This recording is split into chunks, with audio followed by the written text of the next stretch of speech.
സ്വന്തം മാതാപിതാക്കൾ പോലും വിശ്വസിച്ചിരുന്ന ഡോക്ടർ കൃതിക റെഡ്ഡിയുടെ മരണം കൊലപാതകമാണെന്ന് തെളിഞ്ഞതിന്റെ ഞെട്ടലിലാണ് ബംഗളൂരുവിലെ ആരോഗ്യ മേഖല. ഗ്യാസ്ട്രിക് ചികിത്സയ്ക്ക് എന്ന വ്യാജേന അനസ്തീഷ്യ മരുന്ന് ഘട്ടം ഘട്ടമായി കുത്തിവെച്ചാണ് ഡോക്ടർ മഹേന്ദ്ര കൃതികയെ കൊലപ്പെടുത്തിയത്. അസിഡിറ്റി സംബന്ധമായ പ്രശ്നങ്ങൾ നേരിട്ടിരുന്ന കൃതികയ്ക്ക് സ്വന്തം വീട്ടിൽ വെച്ചും ഭാര്യ വീട്ടിൽ വെച്ചും IV ഫ്ലൂയിഡ് എന്ന വ്യാജേന പ്രൊപ്പോഫോൾ എന്ന മരുന്ന് നൽകുകയായിരുന്നു മഹേന്ദ്ര.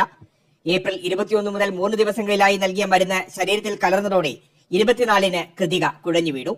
ആശുപത്രിയിൽ എത്തിക്കും മുമ്പേ മരിച്ചുവെന്ന് ഡോക്ടർമാർ വിധിയെഴുതിയെങ്കിലും പോസ്റ്റ്മോർട്ടം വേണ്ടെന്ന് നിർബന്ധം പിടിക്കുകയായിരുന്നു മഹേന്ദ്ര.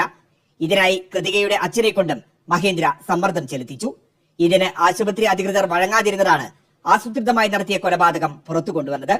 കൃതികയുടെ സഹോദരി ഡോക്ടർ കൂടിയായ നികിത റെഡ്ഡി എടുത്ത നിലപാടും ഇക്കാര്യത്തിൽ നിർണായകമായി. പോസ്റ്റ്മോർട്ടം നടത്തുമെന്ന് ഉറപ്പായപ്പോൾ ആ മുറിയിൽ നിൽക്കാനും മഹേന്ദ്ര ശ്രമിച്ചു.